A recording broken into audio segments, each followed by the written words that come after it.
시편 65편의 말씀을 가지고 윤택하게 하신 하나님을 찬양하라 라는 제목으로 함께 말씀을 나누고자 합니다. 우리가 추석 연휴를 보내고 있습니다. 추석과 연관된 대표적인 속담이 뭐죠? 더도 말고 덜도 말고 한가위만 같아라 라는 속담이 있죠. 이것은 추석이 어느 때보다도 풍성한 명절이기에 이런 인사, 덕담, 명절 속담을 나눕니다. 추석은 핵곡식과 핵과일로 인해서 어느 때보다도 풍성한 명절입니다. 그런데 이번 추석은 바이러스의 공포가 많이 물러간 것과 달리 고물가와 그리고 자연재해라는 공포가 우리를 덮치고 있습니다. 며칠 전에 추석 장을 보러 마트에 갔다가 저는 많이 놀랐습니다. 다름 아니라 야채값을 보고 놀란 것이죠. 고추 작은 한 봉지, 시금치 한 봉지 가격이 5,000원에 육박하였습니다. 시금치 하나, 고추 조금 사면 10,000원이더군요. 야채 가격만이 아니라 축산, 해산물, 양념류 할 것 없이 모든 물가가 올랐습니다. 유가 상승 그리고 전쟁과 자연재해로 인한 생산, 수송 혼란함 이런 원인들로 세계적으로 물가가 오르고 있습니다. 물가만이 아니죠. 인플레이션의 위협으로 인해 각국마다 정부가 고금리 정책을 취하고 있습니다. 금리까지 올라 서민 경제를 더욱 압박하는 어느 때보다도 상상을 초월하는 그런 어려운 시기입니다. 코로나 바이러스 때 학자들은 바이러스 문제가 아니라 그 후에 있을 인플레이션, 자연재해 등이 더 큰 인류에게 위협이 될 것이라고 예고했는데 안타깝게도 그러한 예측이 들어맞고 있습니다. 어느 때보다도 참 풍성함과는 거리가 먼 추석이 우리들에게 다가오지 않았나 저는 개인적으로 생각합니다. 자, 그러면 우리 그리스도인들은 어떻게 이러한 어려운 시기를 이해해야 될까요?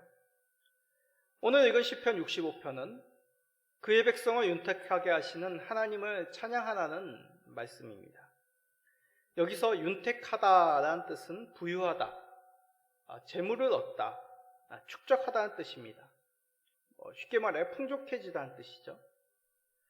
이 시편 65편 표제에는 다윗의 시라고 되어 있습니다. 그러기에 다윗 시대의 태평성대로 인해 풍성함을 찬양하는 그런 시일까요? 그렇지 않습니다.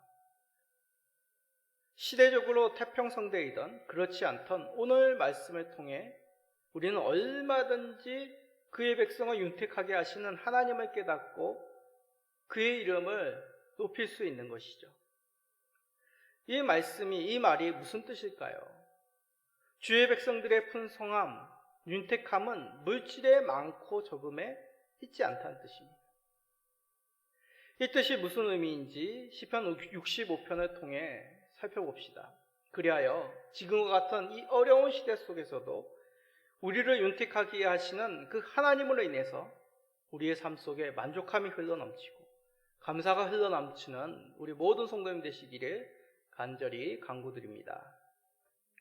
자, 먼저 시편 65편에 대해서 간략하게 설명한다면 하나님의 구원과 축복을 찬양하는 내용입니다. 특별히 이런 이스라엘의 환경들 속에서 하나님이 그들에게 얼마나 큰 윤택함을 주었는지를 말하고 있는 것이죠. 또한 이 시는 예배 가운데 불렀던 찬양임을 우리는 알 수 있습니다.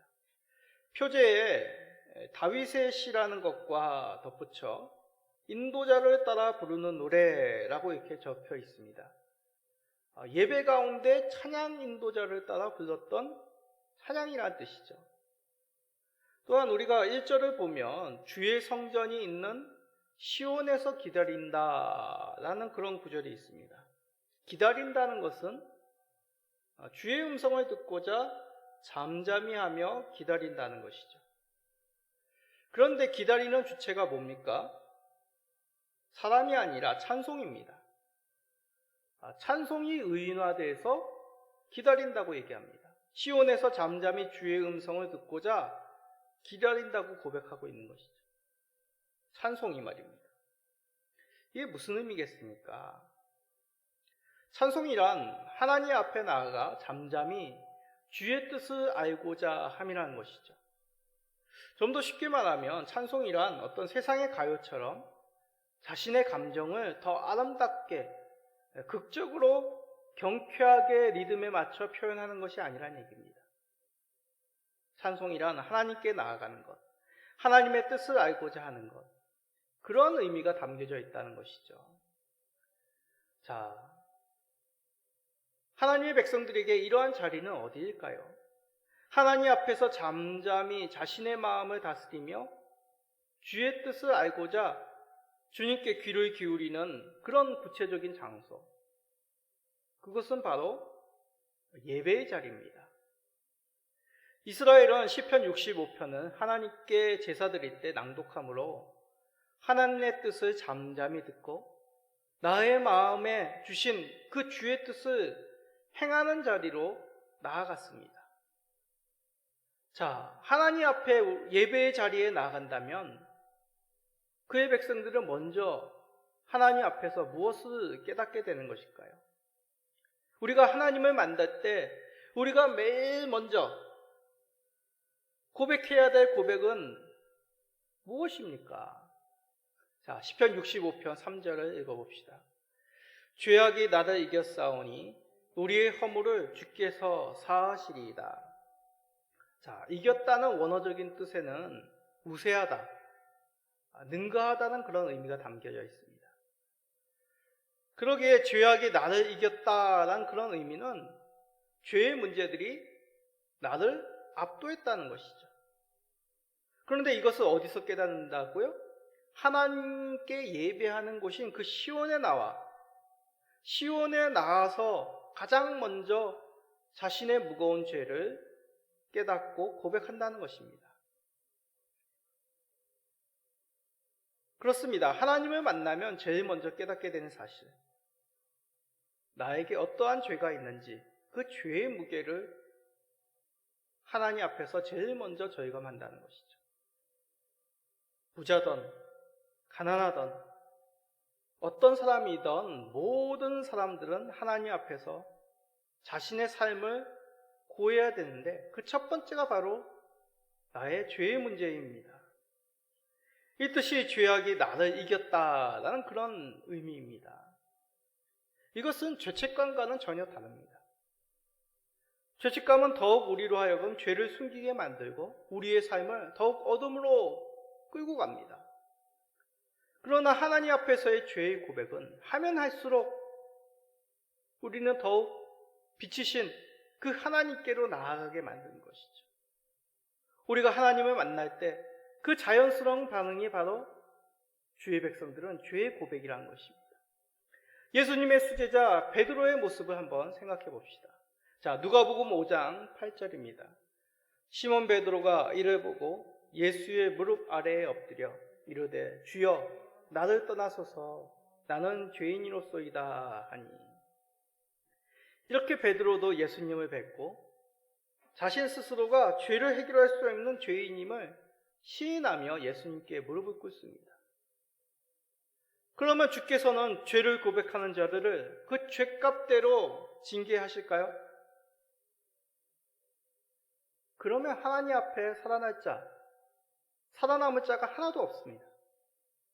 누가 자신의 죄의 값을 감당할 수 있습니까? 죄의 싹은 사망입니다. 죄의 값은 죽음이라는 것이죠. 그러기에 우리는 죽을 수밖에 없는 죄인입니다. 그런데 이를 하나님 앞에 나아감으로 깨닫고 고백하는 자에게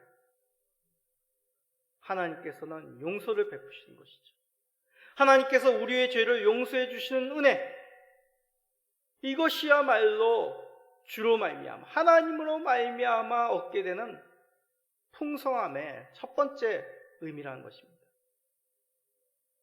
주 앞에 자신의 죄인임을 고백하여 죄 용서의 은혜를 깨닫게 하시는 하나님의 풍성하신 은혜라는 것이죠.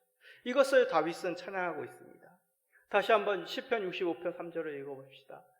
죄악이 나를 이겼사오니 우리의 허물을 주께서 사하시리이다.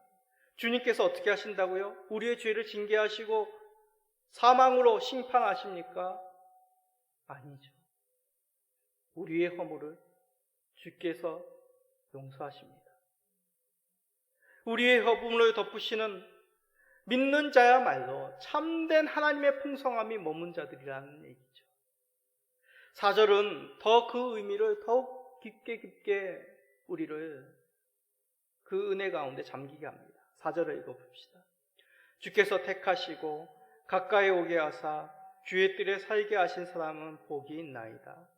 우리가 주의 집 곧 주의 성전의 아름다움으로 만족하리이다. 주께서 택하신 주의 백성들 어떻게 하신다고요? 택하셔서 주 앞으로 나오게 하십니다. 그 자리가 바로 예배 자리라는 얘기죠. 예배 자리로 초대함을 받았다는 뜻입니다. 주께서 초대하시어 주셔서 주 앞에 나옴으로 그러한 은혜를 받은 것이야말로 뭐라고요? 복이 있는 자들이다. 주께서 택하시고 가까이 나오게 하신 복, 죄를 깨닫게 하시고 용서함을 받는 그 은혜, 이것은 물질이 주는 풍성함과는 비교가 되지 않습니다. 세상 속에는 물질은 남부럽지 않지만 마음이 편하지 않고 늘 괴로움과 죄책감에 시달려 사는 사람이 한둘입니까? 그러나 주께서 택한 받은 주의 백성들, 주 앞에 나오게 된 자들은 죄를 용서함 받은 자들, 그 속에서 참된 평강을 누리게 됩니다. 이들이 누굽니까? 저와 여러분들입니다. 우리들입니다. 바로 주께서 우리를 예배 자리로 초대하여 주셔서, 우리를 택하여 주셔서 이 예배 자리, 주의 집에 머물게 하셨다는 것이죠. 우리의 죄를 용서하시어 죄의 무게가 아닌 주께서 허락하신 그 자유함을 풍성하게 누리게 하십니다. 우리가 주 앞에서 풍성함을 얻게 되었음을 깨닫기를 소원합니다.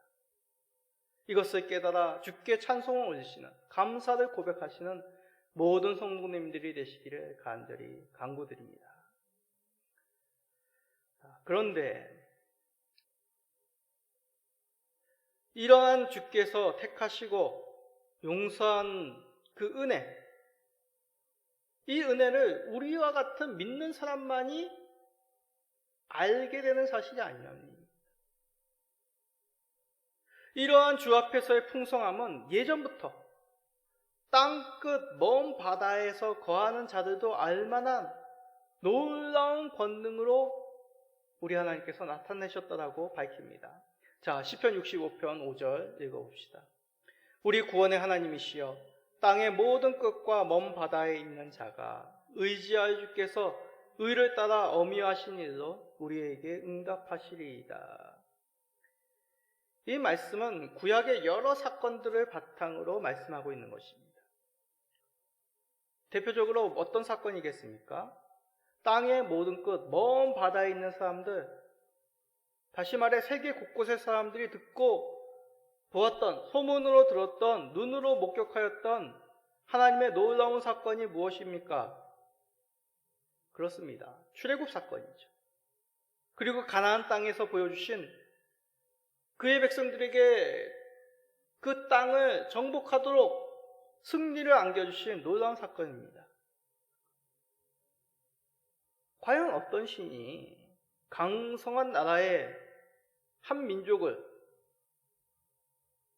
그 속에서 노예들을 해방시켜 바다를 건너게 하시고 광야에 물과 먹을 것을 공급하시고 오히려 광야에서 더 강성케 하여 약속의 땅을 정복할 수 있는 군대로 세워주신 그러한 신이 어디 있습니까? 과연 어떤 신이 변변한 무기, 말도, 마차도 없는 민족을 사용하시어 높은 산성을 무너뜨리고 땅을 정복해 하셨습니까? 하나님만이 하십니다. 하나님만이 하셨습니다. 하나님께서 그의 백성에게 행하신 놀라운 능력, 단적으로 구약에서 출애굽 가나안 사건으로 보여주신 것이죠. 그런데 이러한 놀라운 하나님의 능력은 구약에만 있지 않습니다. 신약 시대에도 우리 하나님은 놀라운 사건을, 이적을 행하셨죠. 예수님의 제자들이 행한 사역, 예수님이 행하신 사역이 바로 그렇습니다. 자, 요한복음 9장 32절 33절 읽어봅시다. 창세 이후로 맹인으로 난 자의 눈을 뜨게 하였다 함을 듣지 못하였으니 이 사람이 하나님께로부터 오지 아니하였으면 아무 일도 할 수 없으리이다.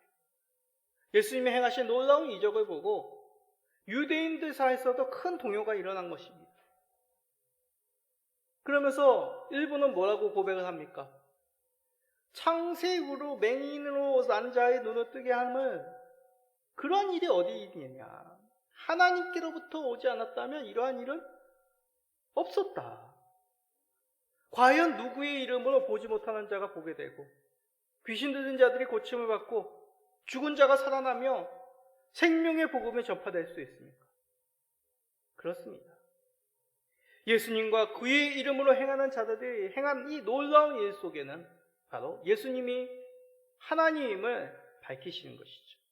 예수님의 이름으로 광풍이 부는 바다가 잠잠해지고 물이 변하여 포도주가 되고 이 모든 것 자연 만물을 주관하시는 하나님만이 행하실 수 있는데 예수님이 바로 하나님이시라는 것이죠.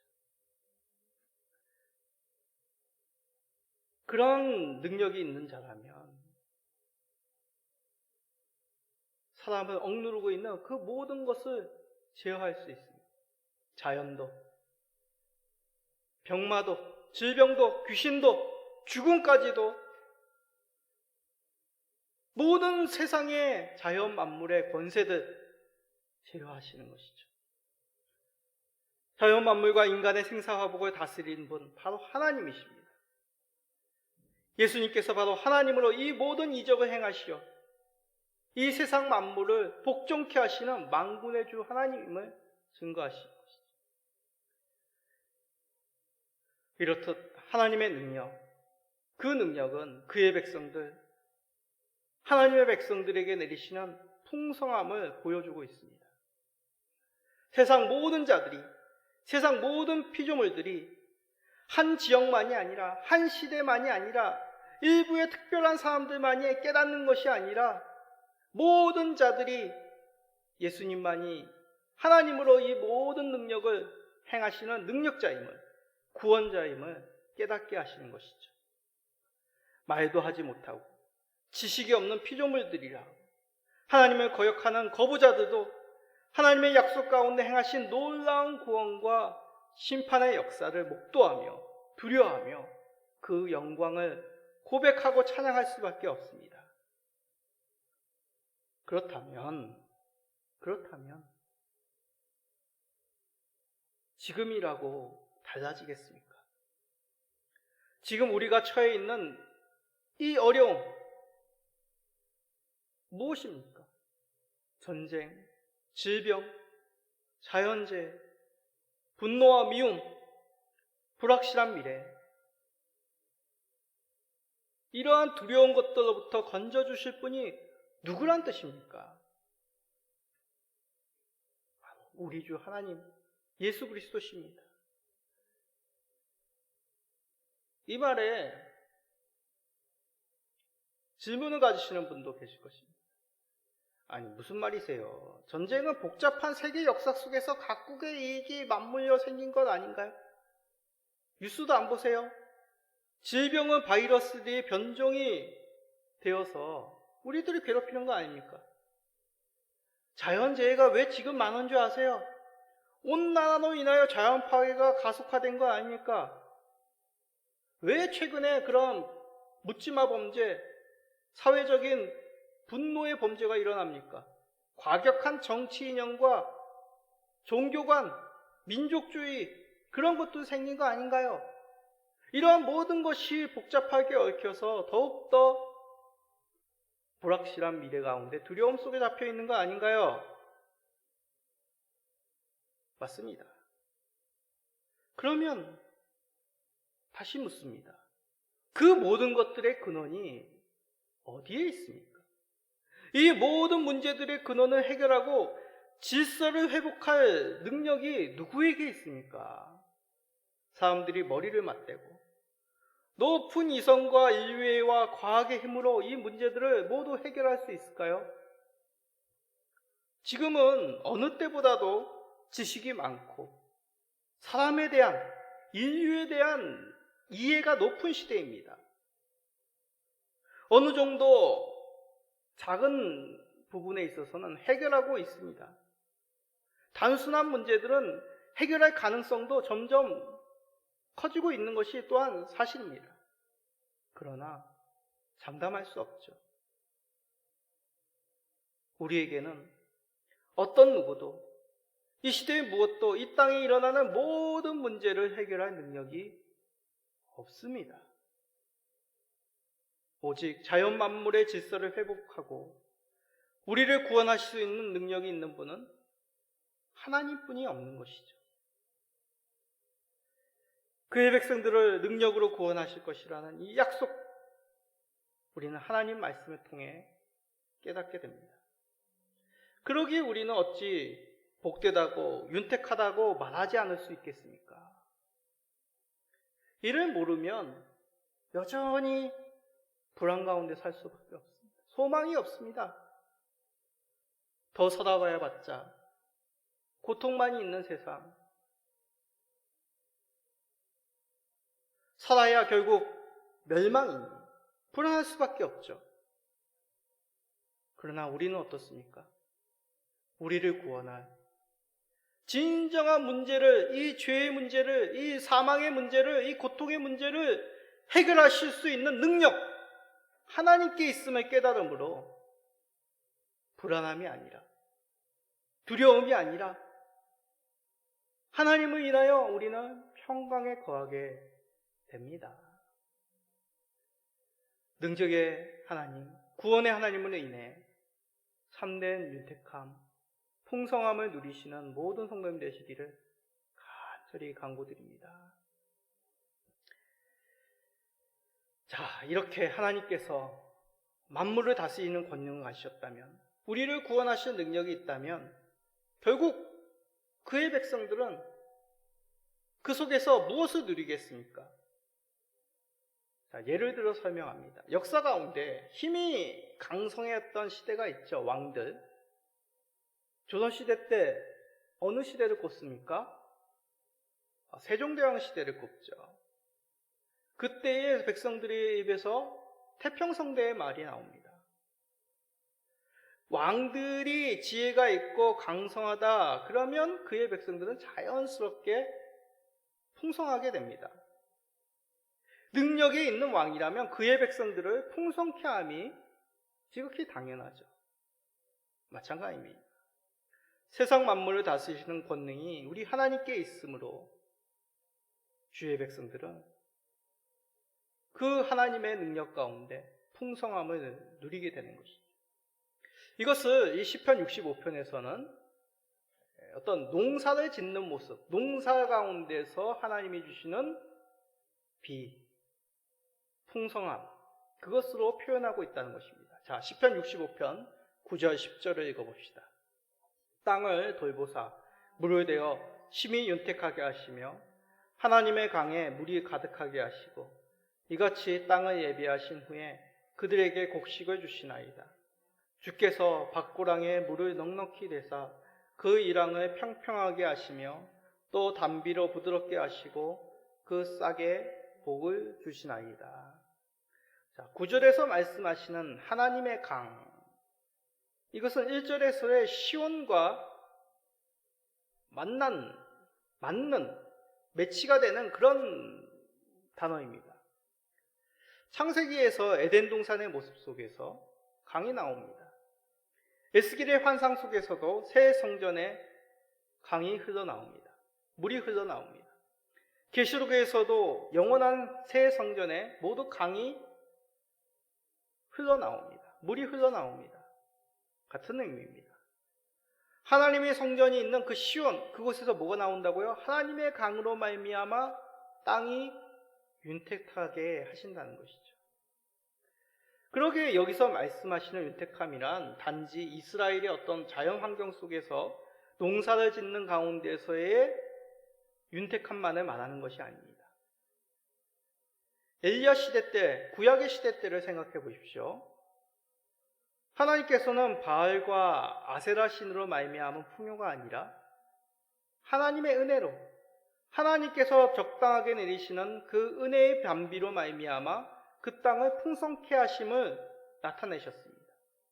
그리하여 그 땅 가운데 가뭄을 허락하심으로 바알과 아세라 신이 너희들에게 풍성함을 주는 것이 아니라 하나님의 백성들의 풍성케 하시는 분은 하나님임을 깨닫게 하시죠. 이 땅을 풍요롭게 하시고 밭고랑에 물을 넉넉히 되시는 분, 바로 하나님임을 그런 이스라엘의 삶의 환경 가운데서, 자연의 환경 가운데서 보여주신 것입니다. 그래서 여기서 말씀하고자 하는 것은 진정한 풍요는 물질의 풍요가 아니라는 것이죠. 아까 같이 물질의 풍요를 바라며 우상을 쫓는 삶이 정말 우리로 하여금 복되게 하는 것이 아니라는 얘기입니다. 사실 역사적으로 아합의 가문은 북이스라엘 역사 가운데 가장 강성했던 시기라고 합니다. 세상의 역사 기록물, 비석에도 이 아합의 이름이, 오므리 왕조의 이름이 등장합니다. 그만큼 아합의 시대는 세상의 관점에 보면 물질이 풍성한 시대였습니다. 그런데 물질이 풍성하다 해도, 세상의 이름을 내더라다 해도 하나님이 보시기에 그것은 참된 풍성함이 아니라는 얘기죠. 잠시 있다 사라지는 안개와도 같은 허망함이라는 얘기입니다. 그러면 참된 풍요는 무엇입니까? 하나님 보좌에 흘러나오는 이 강물과 같이 땅만이 아니라 사람들의 영혼까지도 전체적으로 이 모든 피조물들을 풍요롭게 만드는 생명이란 얘기죠. 예수님께서는 이것을 분명히 말씀하십니다. 요한복음 7장 38절입니다.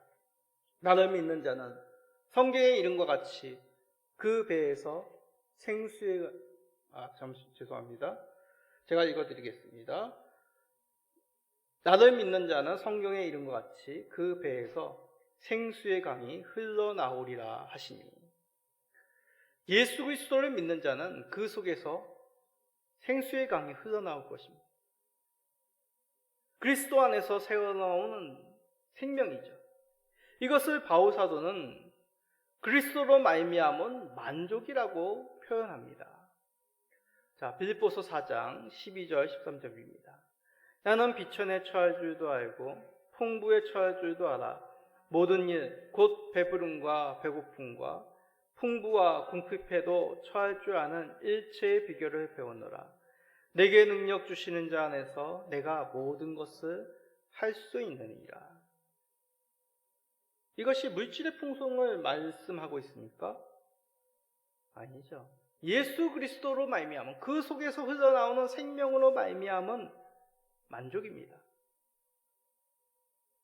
어떤 환경에 있든지 어떤 형편에 있든지 만족할 수 있는 건 바로 그리스도 안에 생명이 있기 때문에, 그 생명의 강이 흘러나오기 때문에 그 풍성함, 만족하게 되는 것이죠. 이것은 정신승리가 아닙니다.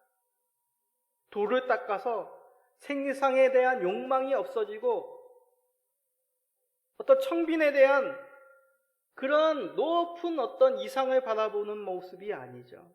그리스도로 말미암은, 그 안에서의 풍성함으로 말미암은 은혜를 누린다는 것입니다. 이것을 다윗도 가졌고 그는 시편 65편을 통해 하나님께 찬송한 것입니다. 우리는 무엇을 가졌습니까? 지금 세대를 보면 참 많이 안타깝습니다. 끊임없이 대중매체로 비교당하죠.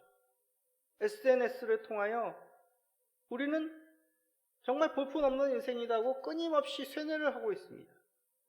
불만과 시기와 탐욕으로 우리가 살아가게 만듭니다.